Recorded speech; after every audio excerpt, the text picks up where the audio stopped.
die afgelope tyd praat ons baie oor projekte in die kerk. En daar's baie mense wat baie graag betrokke wil word, maar nie heeltemal weet wat hulle moet doen nie. So, om ons 'n bietjie meer inligting te gee, praat ons met 'n paar oulike mense wat reeds van die projekte aangepak het.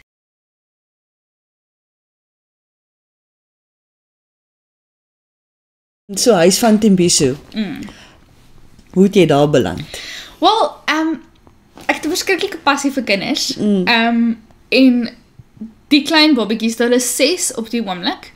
Hulle kan meer vat, maar op die oomblik het hulle 6 babatjies. Ek weet binne die volgende 2 weke gaan 2 van die babatjies word dan gehuisves. Nou, Huis Tembiso is so 'n tussenin huis voordat hulle aangeneem word in daai proses.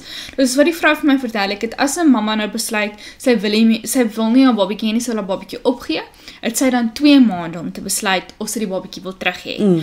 Na daai 2 maande, as sy dan eers vir pa opspoor in daai tyd, dan het pa ook nog 2 maande. Met ander woorde, dan is dit 4 maande. Dan moet hulle ten minste, ek dink sy het gesê 6 weke in Suid-Afrika soek vir hulle vir 'n huis. Ja. As hulle nie dan nie, dan gaan dit eers oor see. Nou, in daai tyd bly hulle nou by Huis Tembiso. Okay. So ja. En as jy dan nou gaan, hoe lank gaan jy op 'n slag en wat doen jy dan terwyl jy daar is? Kyk, dit hang van jou af hoeveel tyd jy het.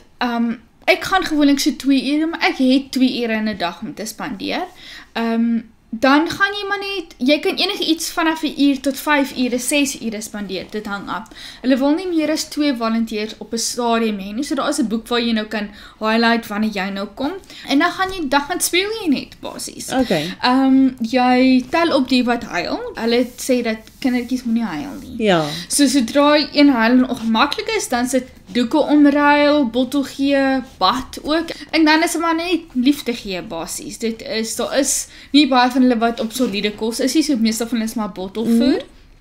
En dan is dit net speel. Okay. Dis al. Ja. En as daar nog mense betrokke wil raak, hoe kan die gemeente help? Die gemeente kan help, daar is altyd 'n tekort. As jy dink aan kleintjies, doeke en formulemelk is die groot aanvraag, dis die mees duurste dinge. Hulle het nie 'n tekort aan komberse en speelgoed en sulke nie, want daarvan het hulle baie. Maar ek kan dink goed wat soos jy elke dag gebruik, soos jou wet wipes en jou baby creams en sulke dinge, kan hulle altyd hê. En ook, ek het naaskeer wat ek al was, as hulle te veel van 'n ding het, skenk hulle weer aan ander huise wat kort. Okay.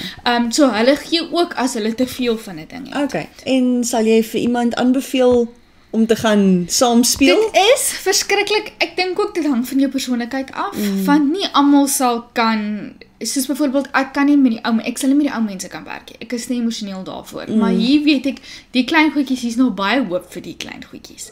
So dit is verskriklik, dis lekker om te sien hoe hulle lag vir jou en as so dit is baie rewarding, maar dit is nie vir almal nie. Ek weet byvoorbeeld, jy kan nie enigiemand onder die ouderdom van 12 nie, dit weet ek. So enigiemand ouer as 12 kan, maar dit is nie vir almal nie. So jy kan enige tyd gaan en by die huis hulle het, jy kan of die vorm van die internet aflaai, wat jy moet 'n vorm invul, wat sê dat jy weet dat van hierdie babatjies spesiale behoeftes het en so.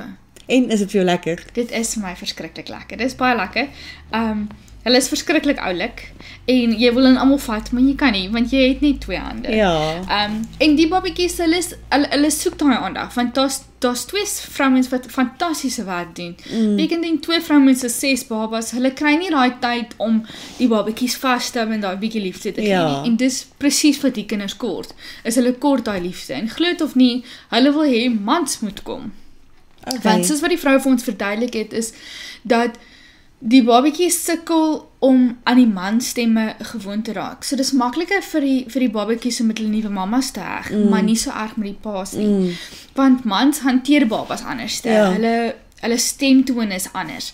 So hulle wil eintlik hê mans moet betrokke raak by dit. Sure. En so dit was eintlik vir my nog as 'n ding wat verbaas was. Ja. Want jy dink nie daaraan nie, want natuurlik in normale omstandighede word 'n kleintjie met 'n mamma en 'n pappa groot. Maar die meeste van die mense is vroumense waar raak kom. So hulle soek eintlik mans wat betrokke kan raak ook.